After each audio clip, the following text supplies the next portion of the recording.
Malawi has 12 languages. All Zambia has 72. Both speak English, so that's the one thing that you'll need to know. It's the only one that's super important, I guess. They as your call will probably be English speaking unless they adjust that anytime soon, which I don't know when that will happen. But I guess in Malawi, the common language is Chewa, or Chichewa, as a lot of them you'll hear them say. And like, yeah, it's the most common greeting you'll hear with Chewa is like Mulibwanji, basically, how's it going, kind of thing, and an answer is just kind of like Bueno, it's going good. Or I guess in Malawi they say Indi Bueno or Tidi Bueno, which is Tidi Bueno is we are good, we're doing well, which is where you'll be with your companion. The correct greeting for that. I guess other things that are important there, like thank you is an important one to know. They'll say Zikomo, which is thank you, or Zikomo Kwambiri, which is thank you very much. Zikuienda is how's it going as well, and the response for that is Zikuienda, actually, it's going pretty well. And I guess that's really the basic kind of things. I don't remember the language super well. I haven't had much chance to practice it since I've been here. Not too many people speak it.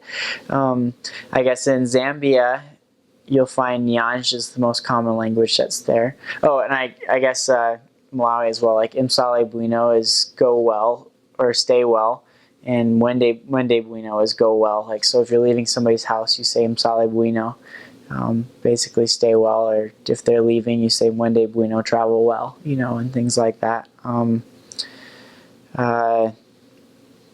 don't remember day and night greetings anymore, but I guess Nyanja was pretty similar, which is like Zambia and Lusaka, they speak Nyanja. Mulibwanji, the difference is like with in Zambia, you don't respond like Tidi Bueno or anything like that. You say Bueno, Mulibwanji, Bueno, how are you? Then ask them how they are and stuff like that.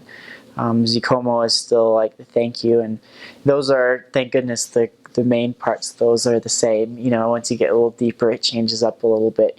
But like then I guess the only other language was for like my first 12 weeks I was out there was up in the Copper Belt. Oh man, I can't even remember anymore what was up there. I remember up there, I'm drawing a total blank, I can't even remember. So Twatotela was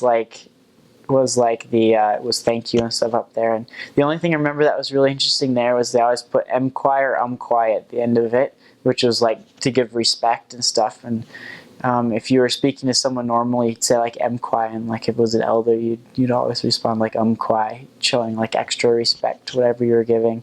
And then like you'd ask Mulishani is how's it going and stuff there. And that was called Bemba, was the language they spoke there, was Bemba.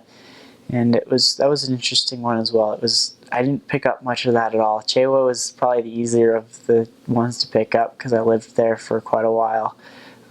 But again, since you're not teaching it in the language, and you're called to speak English, it's not very many people pick it up, missionary-wise, pick it up very, very much. And I guess there's really not a whole lot of need to, as they understand English very well, considering that they were all taught, and like all those countries were once colonized by Britain, so they speak English perfectly, or relatively well. They speak the British English and stuff that's out there. And I guess as far as speaking to them, you'll learn to speak very slowly. I used to be told all the time, too much slang, because they couldn't understand what I was saying, speaking too fast, and but you learn to speak very slowly and very pronunciated. Yeah, much like if you were to hear someone speaking from Britain, I guess, and as long as you talk slow and pronunciated, they'll be able to pick up what you're saying, and just don't rush too much. And something I need to remember and start doing again,